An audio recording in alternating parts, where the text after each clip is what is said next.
Gracias de nuevo por su presencia, un día con calor y con el fútbol. Prometo que acabaré a las 7:30 en punto para que nos dé tiempo a tomarnos una cerveza viendo el partido.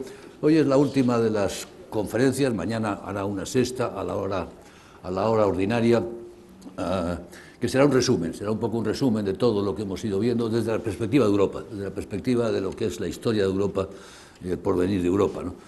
Y en cierto modo es un resumen, como digo, de todo lo que hemos ido viendo, por eso habrá quizás alguna repetición. Pero no quería dejar este tema, que me parece que es muy interesante, a mí me lleva interesando desde hace mucho tiempo, que es el tema de la globalización cultural. Es decir, ¿en qué sentido cuando hablamos de globalización siempre pensamos en economía, en flujos financieros, en flujos económicos, en comercio internacional? Pensamos pues también evidentemente en las emigraciones, una segunda dimensión, y pocas veces prestamos atención a que en el mundo se está produciendo una gran efervescencia cultural. Como consecuencia, el proceso globalizador afecta también a las culturas, ¿no? Recordemos lo que el Manifiesto Comunista, ya lo dije en la primera de las charlas, recordaba esta frase fantástica del manifiesto Comunista hace siglo y pico. Lo que acontece con la producción material, decía Marx y Engels, acontece también con la del espíritu. Los productos espirituales de las diferentes naciones vienen a formar un acervo común. Las limitaciones y peculiaridades del carácter nacional van pasando a segundo plano y las literaturas locales y nacionales confluyen todas en una literatura universal. Un proceso de convergencia cultural, no solamente económica, comercial, etcétera, político, sino también cultural. Unas primeras ideas de introducción. El problema es el problema central es la globalización, como digo, hace circular hardware, cosas, productos, mercancías, pero también software, ideas, creencias, instituciones, sensibilidades y sobre todo personas que portan su cultura. La gente que se mueve va con su cultura, la lleva puesta, de modo que el mundo se ha transformado en una gigantesca coctelera cultural de religiones que se mezclan, de valores y de creencias, de lenguas, naciones, identidades, formas artísticas, sensibilidades, instituciones. Cultura en sentido antropológico, no la alta cultura, con mayúscula, cultura en el sentido que dan los antropólogos, formas, maneras de obrar, de pensar y de sentir, ¿no? Un poco el sentido clásico en ciencia social de la palabra cultura.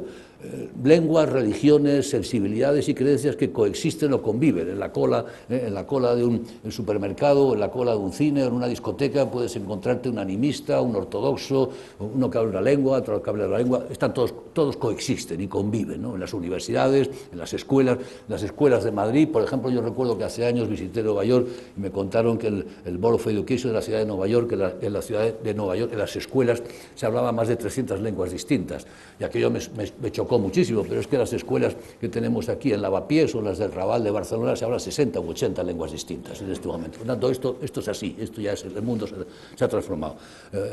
Las culturas se han desterritorializado, estaban territorializadas y coexisten o conviven en microfronteras cotidianas, en un supermercado, en una clase de la universidad, personas con identidades culturales extremadamente variadas conviven y coexisten. Y esto tiene su relevancia, ¿no? La tesis clásica, que tiene una larguísima tradición en ciencia social, es la de un proceso de occidentalización del mundo, de convergencia, ¿no? El mundo como una especie de melting pot hacia Occidente, ¿no?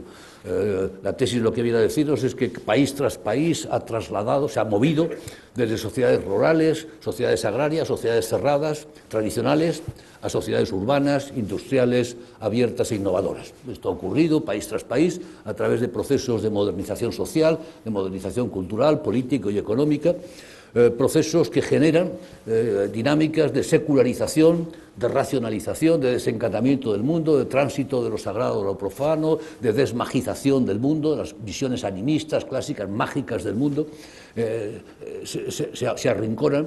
Y se produce un proceso, pues como se ha dado a llamar, de coca-colización o de McDonaldización, de homogenización del mundo bajo pautas occidentales, ¿no? Esto lo encontramos en Saint-Simon, en Comte, en Marx, en Spencer, en fin, hasta los clásicos contemporáneos. No voy a hacer teoría sociológica, pero hay una enorme cantidad de teoría detrás de este esquema tan sencillo.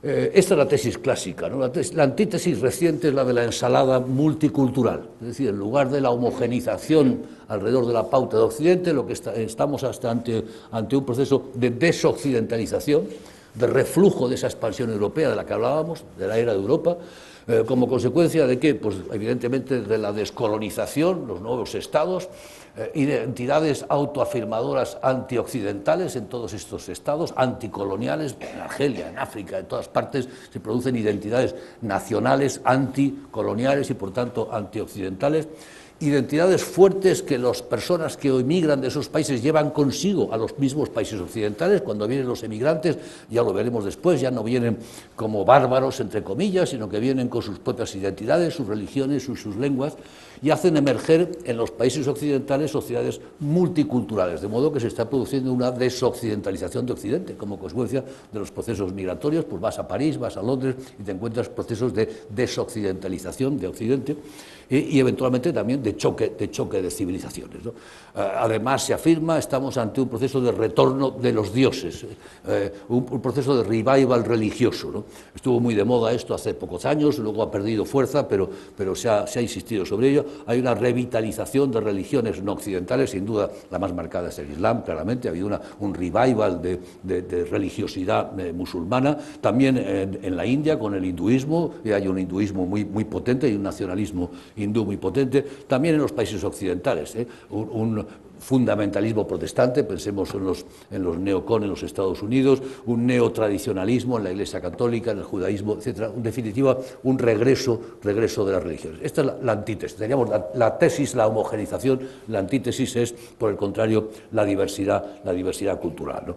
En cierto modo, esto es lo que en su famosa obra, lo comentábamos el otro día, alguien preguntó por ella, Samuel Huntington, El choque de civilizaciones, una obra, es lo que viene a representar. Huntington lo que nos venía a representar es esto. Huntington hacía una identificación de todo un conjunto de civilizaciones, una palabra que utiliza con mucha ligereza, es una palabra muy difícil también, con una larguísima historia. Para él las civilizaciones son las familias culturales, grandes familias culturales, normalmente vinculadas con una religión y con un tipo de escritura. No se meten más aventuras. Identificaba todo un conjunto de civilizaciones, la occidental, la africana, la hindú, la islámica, la latinoamericana, lo cual a mí me provoca mucha irritación, el que coloquen a América Latina fuera de Occidente, pero bueno, no voy a insistir en ello, la japonesa, la ortodoxa y la sínica, ¿no? Y esto es un cuadro que refleja un poco las tensiones entre esas diversas civilizaciones. Como vemos, la única que tiene problemas con todos es la islámica. La islámica tiene problemas con la hindú, lo vemos en la India constantemente, con la africana, pues pensemos en lo que ha sido Darfur y Sudán del Sur, tiene conflictos con Occidente, por supuesto, tiene conflictos con la sínica, y tenemos los problemas que tiene China en el oeste de China con las minorías uigures musulmanes, tiene conflictos con la ortodoxa, pues todos los conflictos de los Balcanes, ha tenido conflictos prácticamente con todas. También la occidental, pero no tanto, y la sínica, pero no tanto. La única que tiene conflictos generalizados es Islam, y ya señalé que el Islam es una excepción que no he abordado aquí, porque tampoco sé cómo abordarla, porque es un problema que no lo tengo en absoluto resuelto, ¿no? Pero en definitiva, esta idea del choque de civilizaciones es que la modernidad lo que permite es una reafirmación de las viejas culturas o civilizaciones históricas. En lugar de producirse una homogenización, lo que se produce, por el contrario, es este revival. En el fondo tenemos dos grandes modelos para explicar lo que está ocurriendo en el mundo, dos grandes, digamos, arquetipos, ambos derivados de la experiencia de los Estados Unidos. Estados Unidos, como sabemos, ha sido un país que ha recibido oleada tras oleada de migrantes durante toda su historia, sigue recibiéndola, y en Estados Unidos han elaborado dos grandes modelos para entender qué ocurría con esas oleadas de migrantes en el marco general de los Estados Unidos. Una es la tesis del crisol, la tesis del melting pot, del crisol. Lo que se da en Estados Unidos es un proceso de asimilación de los emigrantes, por lo tanto de homogenización, de coca-colización.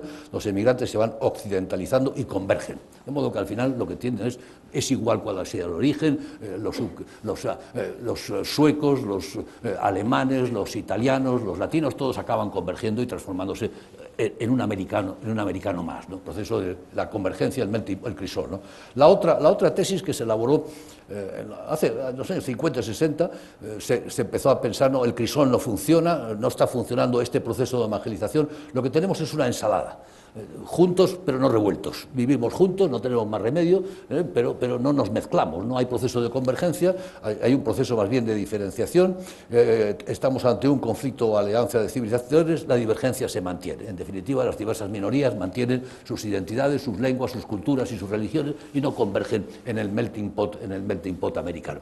Bueno, estos dos modelos nos valen también para entender la dinámica mundial. Y la pregunta es, ¿cuál de los dos es el que funciona? Es decir, estamos ante un proceso global de homogenización, de occidentalización y de secularización, o por el contrario, ante un proceso de diversidad, de multiculturalismo, de retorno de lo sagrado, de conflicto de civilizaciones, o bien, que es un poco lo que trataré de argumentar, una síntesis, un proceso de hibridación, un proceso de mestizaje, aunque un mestizaje simétrico en el cual resulta que Occidente da más de lo que recibe. Por lo tanto, Occidente marca, pero lo que hay es un gran proceso de mestizaje, de hibridación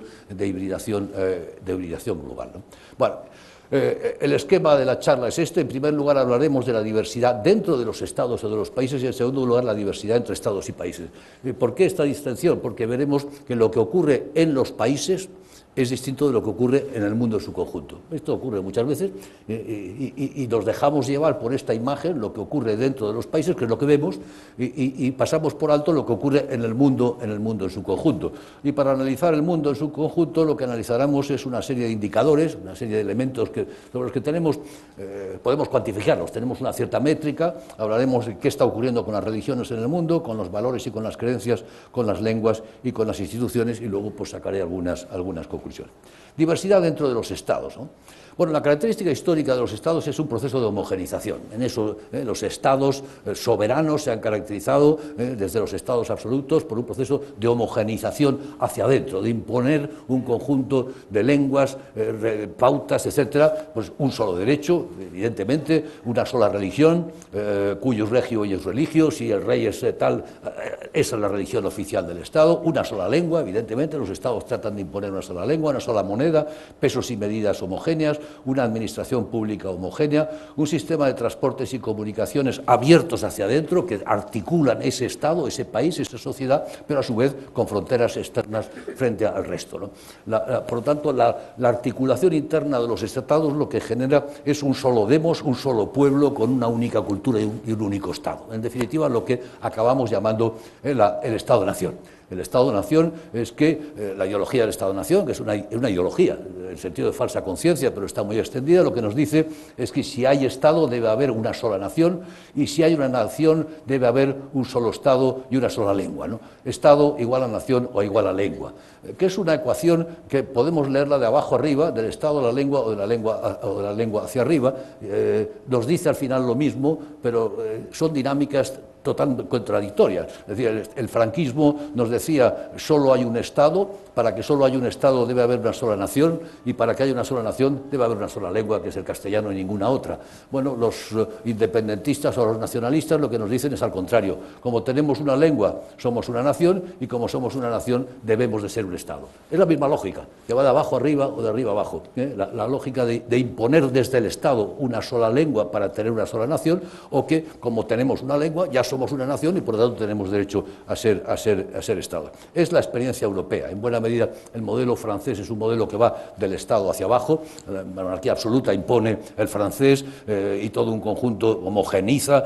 La administración francesa es dominante, la burocracia es dominante, es una sola nación indiscutiblemente. La experiencia contraria de Alemania. Alemania es lengua y nación antes de ser Estado.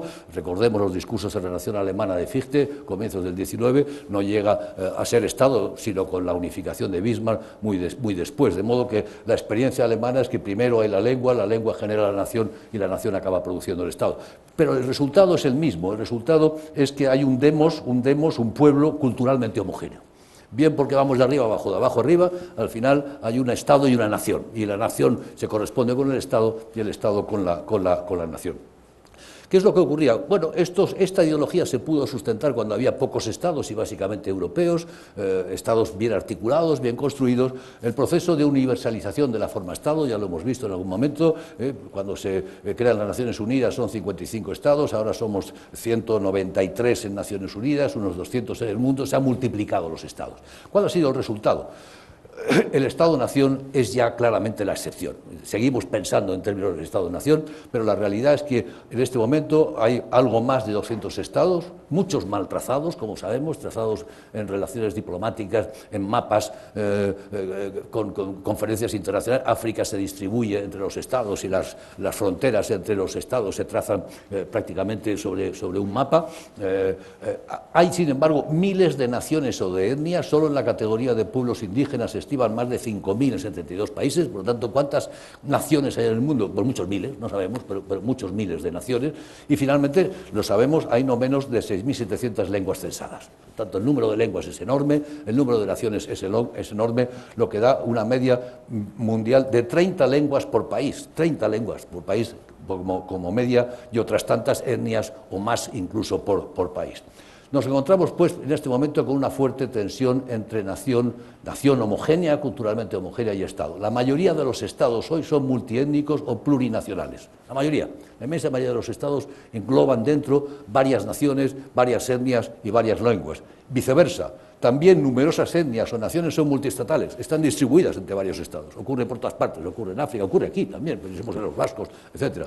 Según algunos cálculos, es un tema difícil, pero hay estimaciones razonables, solo 28 etnias o países han conseguido realizar el ideal de una nación, un Estado, y un Estado, una nación. Es decir, que todo el pueblo pertenece a un Estado y ese Estado agrupa la totalidad de ese pueblo. El caso de Japón, por ejemplo. No hay japoneses fuera y prácticamente no hay no japoneses dentro. Por lo tanto, Japón es un Estado-nación perfecto. Es de los pocos. Polonia es otro. Hay muy poquitos en el mundo. Hay muy poquitos. La mayoría, como digo, son multinacionales y la mayoría de las naciones son multiestatales. Pensemos, por ejemplo, la diversidad lingüística,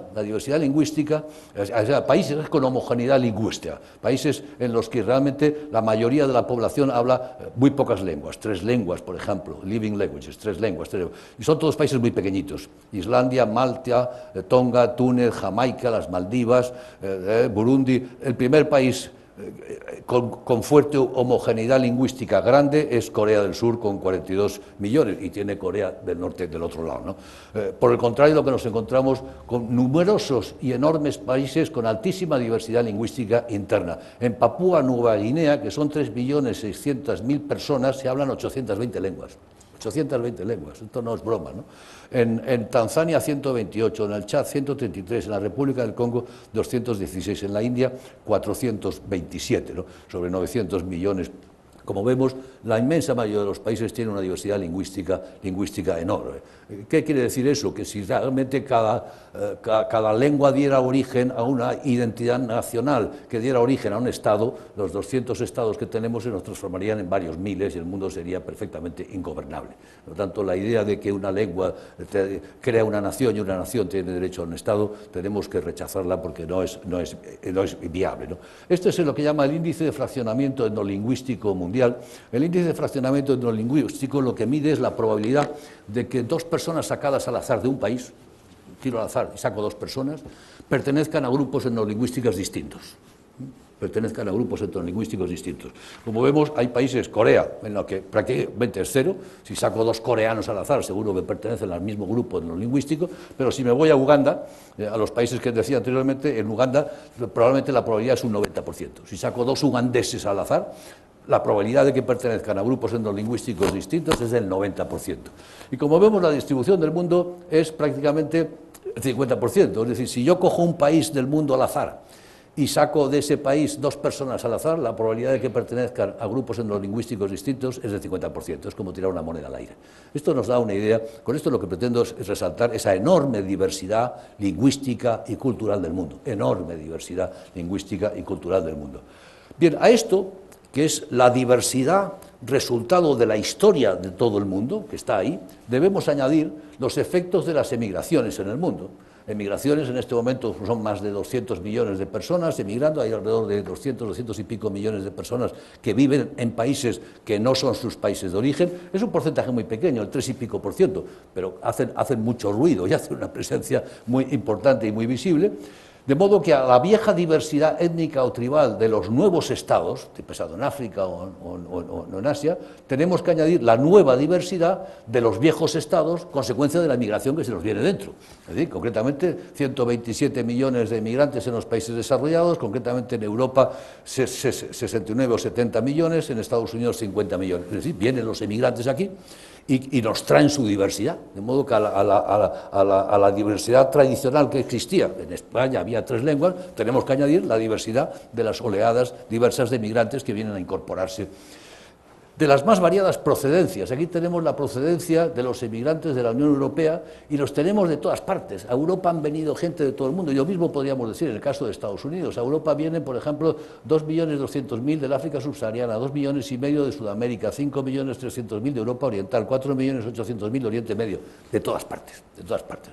Este es el mapa de las movilizaciones de gente por el mundo, y como vemos, hay una movida global, han tocado el pito y todo el mundo se está moviendo. Esta es la realidad, y tenemos movilizaciones en todos los sentidos, también a los países, porque pensamos que solo inmigran a los países desarrollados, pero no es verdad. Hay emigraciones muy importantes en América, hay emigraciones muy importantes dentro de África, las hay también dentro de Asia.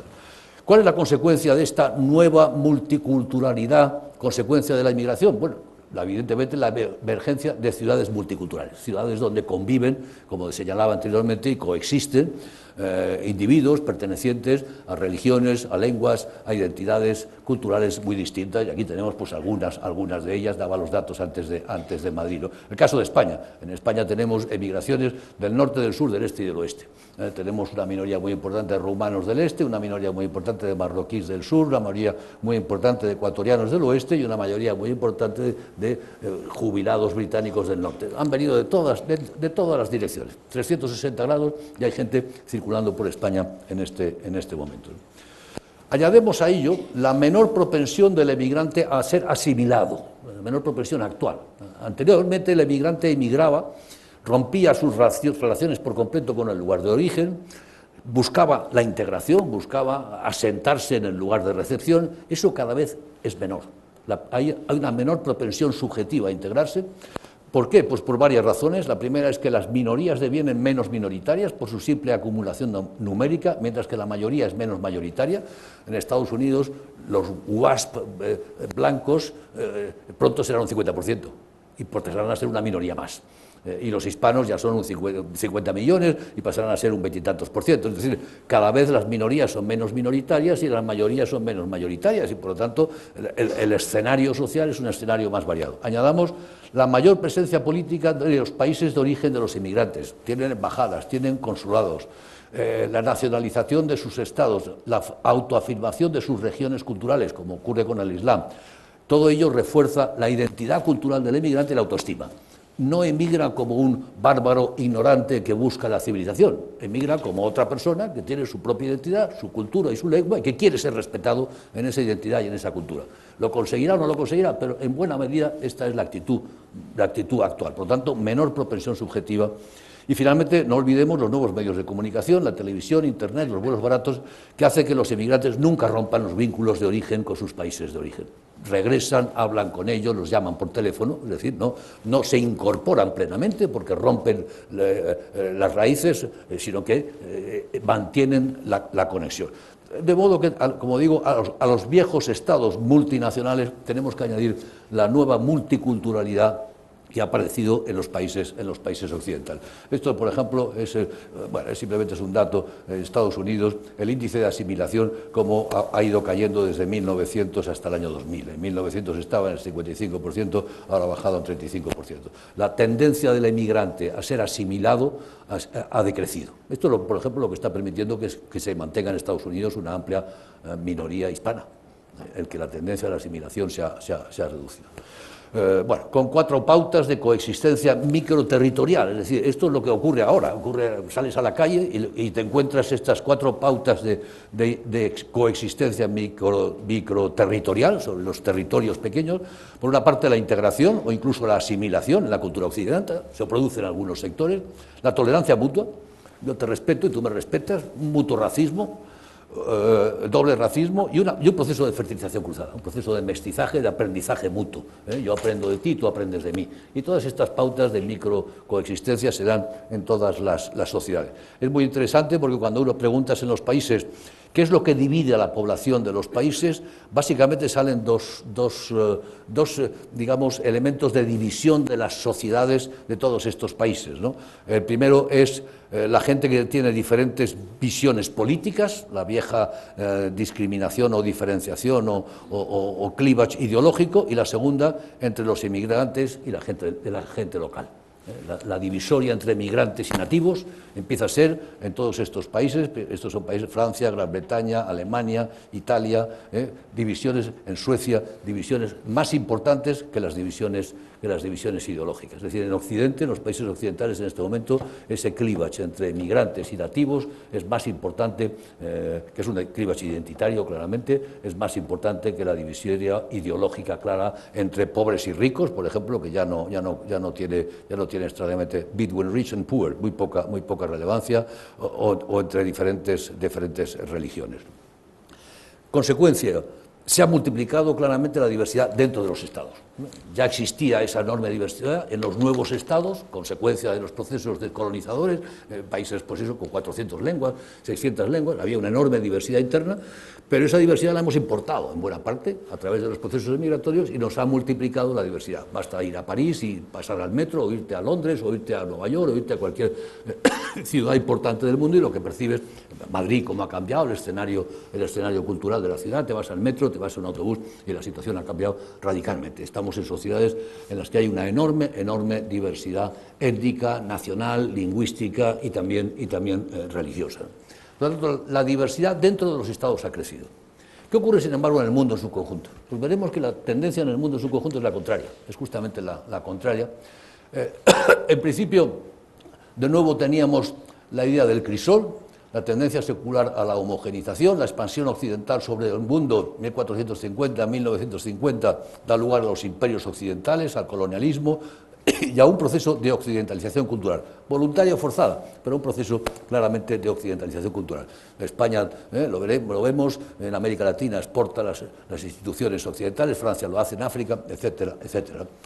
El resultado de esa expansión occidental sobre el mundo es un poderoso proceso homogenizador. El ejemplo más notable de este proceso de homogenización como consecuencia de la europeización de territorios no europeos es, sin duda alguna, la latinización o la romanización de América Latina. En América Latina se habla un latín vulgar, una lengua romance, el español o el portugués, el derecho fundamental es el derecho romano, la religión dominante es la religión que fue oficial en Roma, que es el cristianismo, la arquitectura es mediterránea, el urbanismo, las ciudades, la familia patriarcal, etc. España y Portugal romanizan, latinizan América Latina y la incorporan a Occidente. Y por tanto hay un proceso de expansión poderosísima de la civilización occidental, de la civilización greco-romana sobre América Latina. Yo por eso me gusta mucho la denominación América Latina.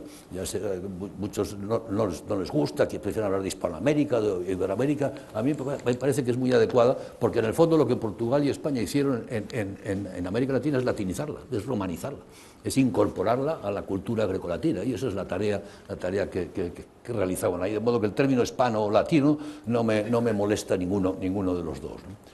¿Cómo afecta la globalización? Bueno, como decía, vamos a buscar una serie de indicadores. ¿En qué medida se conservan las religiones tradicionales frente al proceso secularizador eurocéntrico? ¿Hay un proceso de secularización o hay un proceso de revival de las religiones? Lo vamos a ver. ¿Se mantienen los valores tradicionales o son cambiados por valores occidentales? También tenemos datos sobre esto, lo veremos. ¿Se conservan las lenguas? ¿Qué ocurre con esa enorme diversidad lingüística, esa Babel de 6.000 y pico, 7.000 lenguas que existen en el mundo? ¿Qué está ocurriendo con las lenguas? Finalmente, ¿qué pasa con las instituciones? ¿Qué está ocurriendo con el marco de las instituciones? Bueno, de todo ello tenemos indicadores y vamos a ver. Religiones. Bueno, este es el puzzle de las religiones en el mundo. Como vemos, pues aquí vemos las principales, la católica y la musulmana todo este eje que llega hasta Filipinas, la católica América, Europa y zonas de África, el puzzle de las religiones.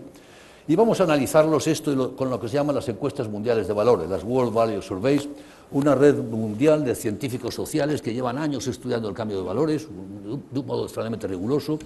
Han realizado 5 oleadas de sondeos mundiales, desde 1981 al 2007, han sacado recientemente otra última oleada y disponemos de una inmensa, gigantesca, esta es pública, base de datos sobre valores y creencias con series de datos desde el año 1981. Por lo tanto, tenemos una fuente de información sobre actitudes, creencias, valores, prioridades y preferencias enorme, que nos permite abordar muchas cuestiones. Concretamente, bueno, esto es Ronald Inglehart de la Universidad de Michigan, el que lo ha animado en España, la persona que lo ha llevado en España es el profesor Juan Díaz Nicolás, ¿no? ¿Qué es lo que nos muestran las encuestas mundiales de valores? Pues lo que nos muestran es la lógica detrás del puzzle religioso. ¿Cuál es la lógica que ha ido siguiendo las actitudes religiosas de la humanidad?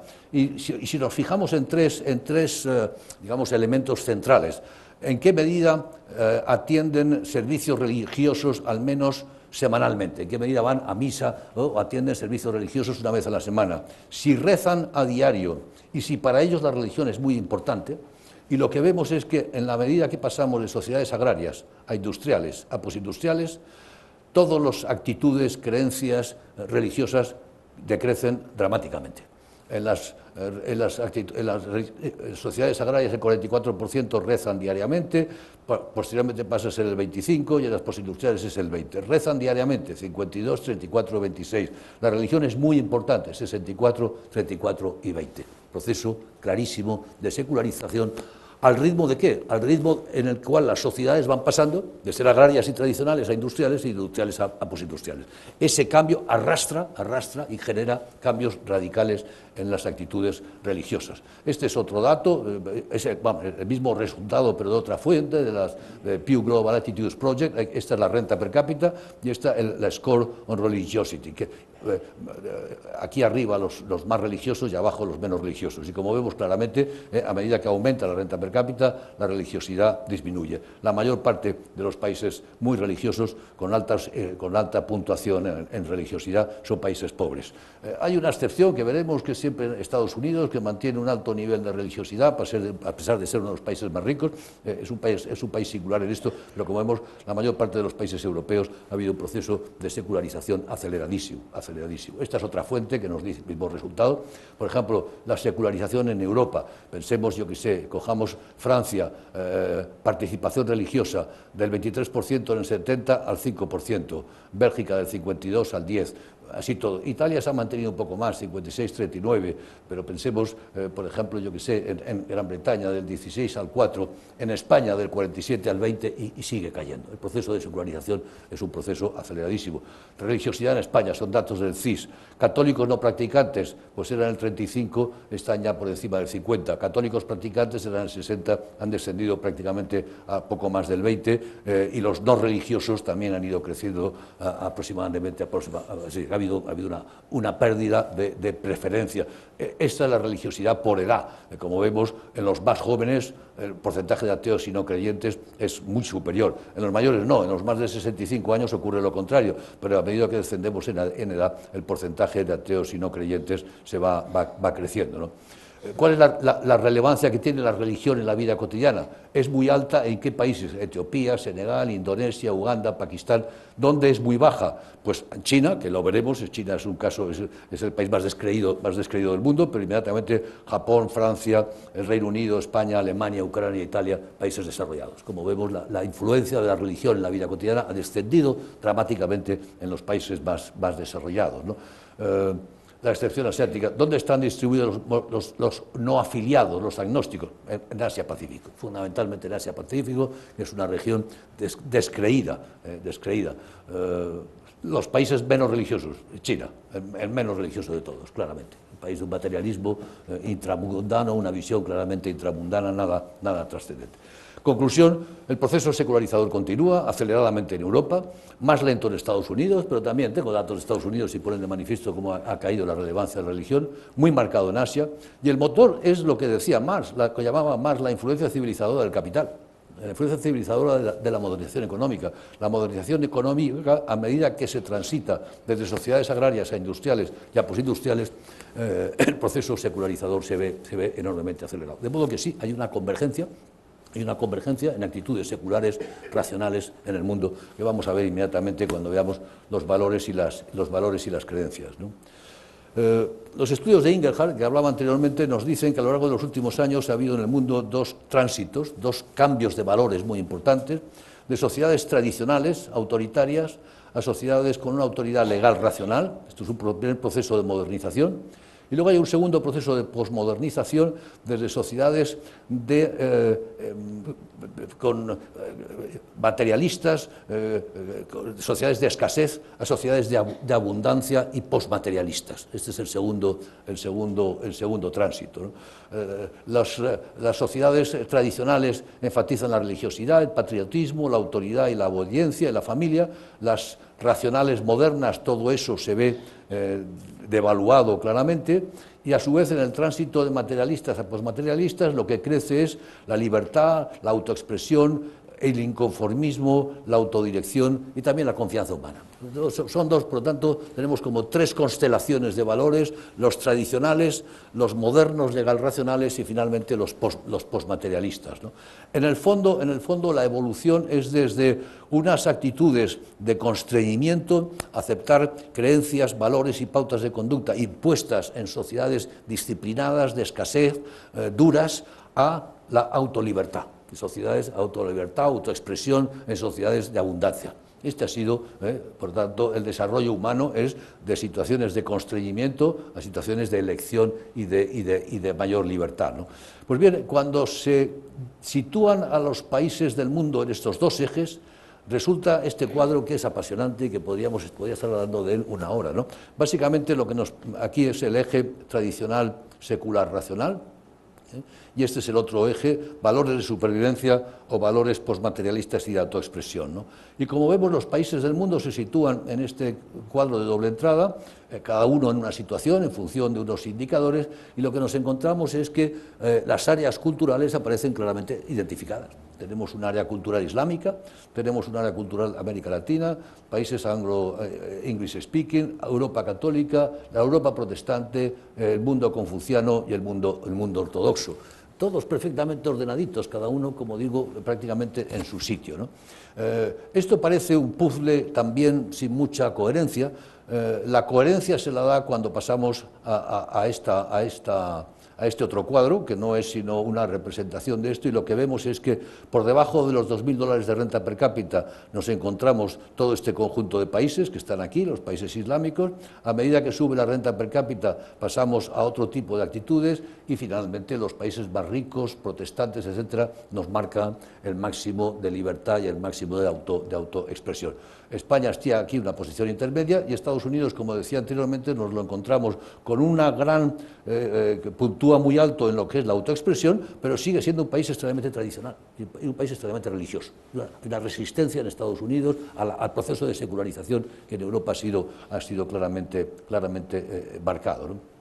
Y los países lo que van es evolucionando en esta dirección, todos ellos. Los confucianos caminan en esta dirección a medida que sube la renta per cápita. La Europa protestante, el mundo anglosajón, la Europa católica. Solo el mundo hispánico ha tenido cierto retroceso, pero todos los demás caminan en esa dirección. Es decir, a medida que sube la renta per cápita, aquí lo vemos, a medida que pasamos de una renta per cápita a otra, los países se van moviendo desde la dirección del constreñimiento y de unos valores tradicionales de disciplina, familista, jerárquicos, a valores de autoexpresión y de máxima libertad y de elección personal, ¿no? Y todo el mundo camina en esa dirección. Aquí lo vemos también como han caminado todos, a ritmos distintos, de modo que puede que se produzcan divergencias de unos otros, pero todos acaban caminando prácticamente en la misma dirección. Por decirlo de otro modo, todos queremos ser como los daneses y los suecos, todos queremos tener la libertad, el bienestar, la posibilidad de elegir, la autoexpresión, etcétera, etcétera, la igualdad de la que disfrutan los países nórdicos, y todos movemos en esta dirección, ¿no? El resultado, en fin, esta es una cita de Inglehart: la evidencia de muchos países del mundo indica que el desarrollo socioeconómico tiende a propulsar a las sociedades en una dirección predecible. El desarrollo socioeconómico se origina con la innovación tecnocientífica, fomenta la productividad laboral, ocasiona especialización ocupacional, aumento de los niveles educativos, niveles de renta, diversificación de la interacción humana. El acento sobre las relaciones de autoridad cambia para ensalzar las relaciones de negociación. A largo plazo esto ocasiona cambios culturales en los roles de género, las actitudes hacia la autoridad, las normas sexuales, la disminución de la tasa de fecundidad, el aumento de la participación política y públicos más críticos y menos fáciles de manipular. El desarrollo socioeconómico tiende a impulsar a las sociedades hacia el cambio en la misma dirección, independientemente de cuál es su herencia. Todos los países están cambiando en lo que hace a valores y creencias prácticamente en la misma dirección, ¿no? Hay una convergencia, pues, hacia los valores occidentales, una convergencia hacia los valores occidentales a ritmos distintos, lo que puede aumentar las distancias de unos con otros. Algunos países se aproximan muy rápido, otros no, algunos han dado marcha atrás, pero todos caminan en esa misma dirección, movido por la economía. Movido por la economía, la convergencia económica es el motor de la convergencia cultural y del proceso de occidentalización. Vayamos a las lenguas. Este es el puzzle de las lenguas del mundo, el chino, el inglés, japonés, el hindi, se habla, como decía, el español, se hablan 6.000 y pico, 900 lenguas, y aquí tenemos la distribución de las lenguas por áreas de origen, que es muy interesante, 6.900, 2.000 en África, 993 en América, 2.300 en Asia, solo 234 en Europa y 1.250 en el Pacífico, ¿no? El porcentaje, como vemos, Europa es solo el 3,4% de las lenguas. Número de hablantes. El número de hablantes medios por lengua, pues en Europa 6.600.000, pero en el Pacífico el número de hablantes medios por lengua es de 5.000 personas, ridículo, están desapareciendo a toda velocidad. En América es 50.000, estamos hablando de las lenguas nativas. Europa es el continente más normalizado lingüísticamente, como consecuencia de los estados tradicionales que han normalizado, han homogeneizado sus países y han impuesto un conjunto de lenguas frente a otras. En el caso de Francia es evidente, eliminó las lenguas distintas del francés estándar. En España, bueno, no se ha conseguido, se mantiene el catalán, se mantiene el euskera, se mantiene el gallego, lo cual está muy bien, pero la realidad es que hubo también aquí un proceso de normalización lingüística muy importante. Como digo, Europa es la región con mayor normalización lingüística, pero pensemos en África, 2.000 lenguas con 340.000 hablantes como media de lengua, por tanto, muy pocos, ¿no? Aquí tenemos la media de hablantes por lengua, en Europa 6.200.000, en el resto del mundo escasamente. ¿Qué es lo que ocurre? Bueno, hay como siempre, una marcada concentración en pocas lenguas, la mitad de la población del mundo habla solo 10 lenguas, la mitad de la población del mundo, y por el contrario, el 5% de los hablantes hablan 6.500 lenguas. El 5% hablan 6.500 lenguas. ¿Qué es lo que está ocurriendo? Una desaparición, lógicamente, aceleradísima de la inmensa mayoría de las lenguas, lo cual no deja de ser una pérdida cultural importante y hay que tratar de conservarlas o mantenerlas de un modo, pero lo que estamos asistiendo es una desaparición de lenguas porque no hay hablantes que las puedan mantener y que las puedan conservar. La conclusión es: la inmensa mayoría de las lenguas vivas van a desaparecer por falta de hablantes, sustituidas por ¿cuáles? Por lenguas occidentales que actúan como lengua franca. Lo hablábamos un día comentando en África. ¿Qué está ocurriendo en África? Coges Uganda, coges estos países, Angola, se hablan docenas de lenguas. ¿Cómo se entienden unos con otros? Hablando portugués. ¿Cómo se entienden unos? Hablando francés, hablando la lengua colonial, que se transforma en la lengua franca de la región. De modo que se van abandonando las lenguas nativas, sustituidos por lenguas occidentales de las potencias coloniales que están trabajando como lengua franca. Hay muchos países postcoloniales con multitud de lenguas. La lengua del colonizador acaba imponiéndose como lengua franca. La desaparición de lenguas maternas es otro marcador más de un proceso de occidentalización, homogenización del mundo. El inglés es dominante en medio mundo, el español, el francés, el portugués son idiomas, el chino lo es, pero solo lo es en su territorio. Hay un proceso también de homogenización lingüístico muy acelerado como consecuencia de la acelerada desaparición de multitud de lenguas. Y finalmente, hablemos de las instituciones.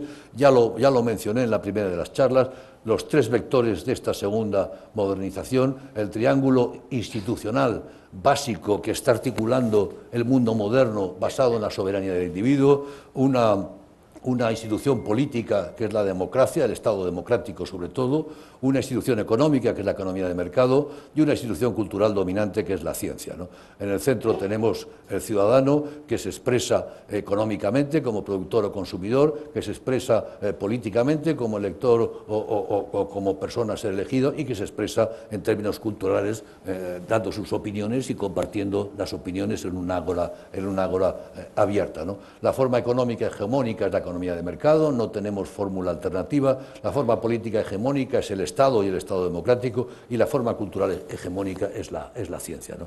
Y ya señalé que son tres cosas que están vinculadas, por eso las represento como un triángulo, ¿no? No hay democracia sin mercado, eso lo sabemos, no hay ciencia sin democracia, esto es muy interesante, esto ya lo señaló Helvetius, los filósofos del 18, pero lo comprobó Robert Merton posteriormente. Para que tener ciencia tienes que tener libertad de expresión. No tienes libertad de expresión, si no tienes libertad de conciencia y libertad de expresión, no puedes compartir ideas, no puedes contrastarlas, no puede haber producción científica, no hay verdad, no hay producción de consenso y no tienes verdad. Puede haber mercados sin democracia, pero funcionan de un modo muy ineficiente, es el caso de Rusia, es el caso de China, mercados sin democracia es muy eficiente. Puede haber economía sin ciencia, pero no innova, es mucho más rica, es mucho más innovadora una economía que se asienta en una ciencia, en una tecnociencia activa, lo estamos viendo en este momento en todo el mundo. Bien, le doy especial importancia a la tecnociencia, a la ciencia y a la técnica, como un elemento de homogenización del mundo. ¿Cómo? Pues a través de, en primer lugar, de la difusión de los productos tecnocientíficos, cuyo uso implica un aprendizaje y una racionalización de la conducta. El automóvil, el ordenador, todas esas cosas que utilizamos nos implican un proceso de racionalización de la conducta. La difusión del modo de pensar científico, esto es fundamental, como software, ya no como producto, sino la lógica de la ciencia que se enseña en escuelas y que se enseña en universidades en todo el mundo. La ciencia se transforma en el modo de pensamiento dominante. En la lógica dominante, la lógica racional, la lógica empírica de la ciencia, es el modo usual de pensar y de resolver las disputas. Cuando hay un problema, la verdad científica es indiscutible. Cuando los científicos se ponen de acuerdo y nos dicen, está pasando esto, no tenemos modo de discutirlos, no hay modo de llevarles la contraria, es una verdad indiscutible. La lógica de la ciencia es una lógica casi hegemónica, ¿no? Y finalmente la difusión de la investigación, que a su vez requiere libertad de expresión, ¿no? La verdad científica como única verdad indiscutible, casi con mayúscula. Es muy curioso que el propio Papa Francisco, en la encíclica Laudatio Si, que habla sobre los temas del medio ambiente, al final acaba acudiendo a argumentos científicos, y lo que nos pone encima de la mesa, lo que nos pone en una encíclica papal, son argumentos científicos, no argumentos teológicos, sino nos está dando argumentos científicos. No deja de ser, a mi entender, muy significativo. También la educación sentimental, los hábitos de sentir. La cultura, decía Durkheim, son maneras de obrar, pensar y sentir, que se adquieren en la infancia, se interiorizan, maneras de obrar, pensar y sentir. Y lo más profundo son las maneras de sentir. Lo más profundo es la educación sentimental. La educación sentimental es la educación más profunda.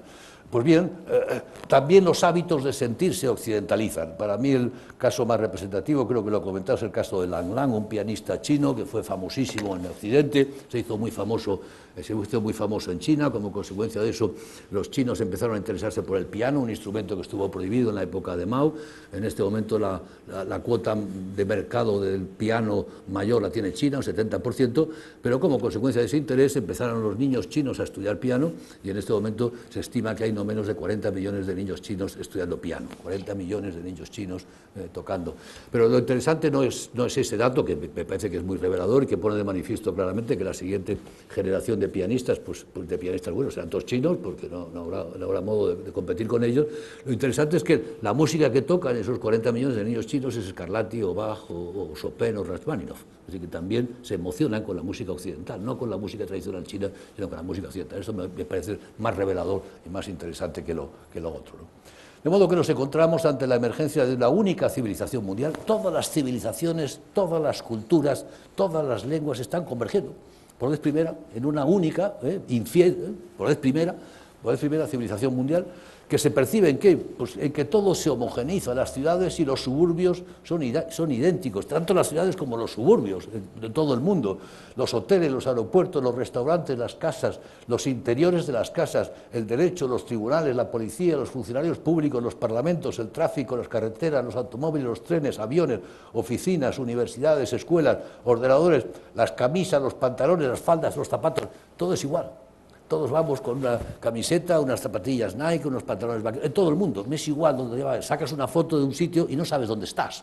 Hace 40 años podríamos identificar en función de los modos de vestir, de multitud de gestos. En este momento es imposible de identificarlo porque todo se ha homogeneizado y todo se ha occidentalizado. Traigo aquí algunas fotos de ciudades de todo el mundo. A ver quién las identifica. Podría ser de cualquier sitio. Esto podría ser Nueva York, o podría ser Tokio, o puede ser Singapur, o puede ser Shanghái. Esta, 3/4 de lo mismo. ¿De dónde es? Esta, pues no sabemos, puede ser de cualquier sitio. Esta otra, me parece que es Sao Paulo, pero podría ser de cualquier sitio. Este es un bidonville, un shantytown. ¿De dónde es? ¿Es africano? ¿Es latinoamericano? ¿Es asiático? Puede ser de cualquier sitio. No somos capaces de identificar. No somos capaces de identificar porque la homogeneización ha sido tremenda, ¿no? Bien, y ahora sí concluyo, propuse concluir, frente a los dos grandes modelos, el del crisol, de la asimilación, la homogeneización, la occidentalización, y el de la ensalada y la diferenciación o el conflicto. Yo creo que nos encontramos con tres dinámicas, en cierto modo paradójicas, de la cultura mundial, de la cultura global. Por una parte, una imparable homogeneización derivada de la racionalización, modernización de costumbres y hábitos, impulsada por la educación formalizada, cada vez más homogénea, los medios de comunicación de masas, la comunicación Internet o las pautas de trabajo, cuyo origen debe vincularse con la cultura occidental, pero que es ya cosmopolita, mundial y progresivamente carente de referencias geográficas concretas, y que no es ya una posición de pautas americanas o occidentales, sino más bien mundiales. ¿Los rascacielos son occidentales? Pues yo no creo que tenga sentido hacerse la pregunta. Las zapatillas Nike deportivas son occidentales, no lo sabemos, ya es global, es mundial. Lo fue hace mucho tiempo, ya no lo es. En segundo lugar, frente a esta homogeneización, es cierto que se da, en ocasiones, una afirmación de culturas históricas, que se revitalizan, sometidas a un proceso de autoafirmación creciente, paralelo a su adquisición de poder político y económico. En este segundo nivel, la cultura occidental no es ya dominante, sino una más en un puzzle de culturas. Y esto está ocurriendo también en muchos sitios, la revitalización del Islam, como comentábamos anteriormente, o del hindú. Y finalmente, lo que tenemos es una hibridación o mestizaje mundial, un proceso de hibridación o mestizaje mundial que tiene dos niveles.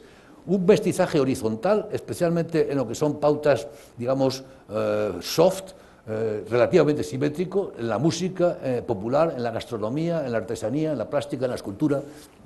Estamos viendo, ha habido hace poco en la Fundación March la influencia de Asia y de la cultura asiática en la pintura española, pero lo sabemos, lo vimos en Toulouse-Lautrec, lo tienes en Picasso, lo tienes en, es decir, hay un proceso de mestizaje, las gastronomías, entras en los restaurantes y bueno, las cartas no se sabe, lo mezcla todo, ¿no? Mezclan la comida oriental con la comida italiana o con la comida española, por una parte, y luego un mestizaje asimétrico, resultado del proceso civilizatorio mundial en el que Occidente da bastante más de lo que recibe, es decir, que ha impuesto formas y ha impuesto pautas en todo el mundo. De modo que empezamos concluyo, hay dos grandes conclusiones, hay que diferenciar la apariencia y la realidad. Una mirada desde dentro de los países y en el corto plazo, lo que exhibe es una creciente multiculturalización del mundo, consecuencia de los movimientos de población y las emigraciones. La diversidad dentro de los países ha crecido. Pero una mirada al mundo desde fuera de los países y a largo plazo, lo que muestra es un proceso civilizatorio y homogeneizador mundial que tiene su motor en la tecnociencia, se extiende por la economía, que tira de la cultura y esta de la política. En el fondo, Marx tenía razón, los modos de producción se difunden antes de hacerlo, los valores y las creencias, pero implican estilos de vida que a la postre alteran la conciencia ajustándolos a las prácticas. Es decir, estamos ante un gran proceso homogeneizador. Es muy interesante, finalmente, por eso termino, esto es un estudio reciente de Ipsos Gallup, esta ambivalencia que hay, cómo se vive esto personalmente, cómo se vive esto desde una perspectiva psicosocial, de la conciencia de los individuos, y se vive como una tensión enorme entre la idea de que las tradiciones son muy importantes, el 80%, el mundo cambia demasiado deprisa, demasiado, 79%, la gente vivía mejor antes, vivía vidas más felices antes, cuando había menos cambio, 68%. El mundo está cambiando demasiado rápido, me bajo, me acuerdo de aquel libro de Alvin Toffler, se llama El shock del futuro, esto no es lo que me decían, esto está cambiando demasiado, y sin embargo, la necesidad de cambiar personalmente para progresar. El 71%, para conseguir cosas en la vida es necesario tomar riesgos. Busco nuevas fuentes de inspiración de lugares inesperados. Yo sé que tengo que cambiar, tengo que adaptarme, si quiero progresar no tengo más remedio que hacerlo, pero al mismo tiempo el cambio global, el cambio general del mundo me produce cierto vértigo y me gustaría que se parara un poco. Hay una ambivalencia personal de la velocidad del cambio, la velocidad que se percibe en el mundo, que parece excesiva, pero al mismo tiempo la necesidad subjetiva de saber yo tengo que adaptarme a eso y no tengo más remedio que hacerlo. Bueno, dejamos las conclusiones y... me faltan 5 minutos para terminar. Prometí que a y media terminaría y me faltan 5 minutos. ¿Alguna pregunta podemos coger antes de irnos a ver el partido de fútbol?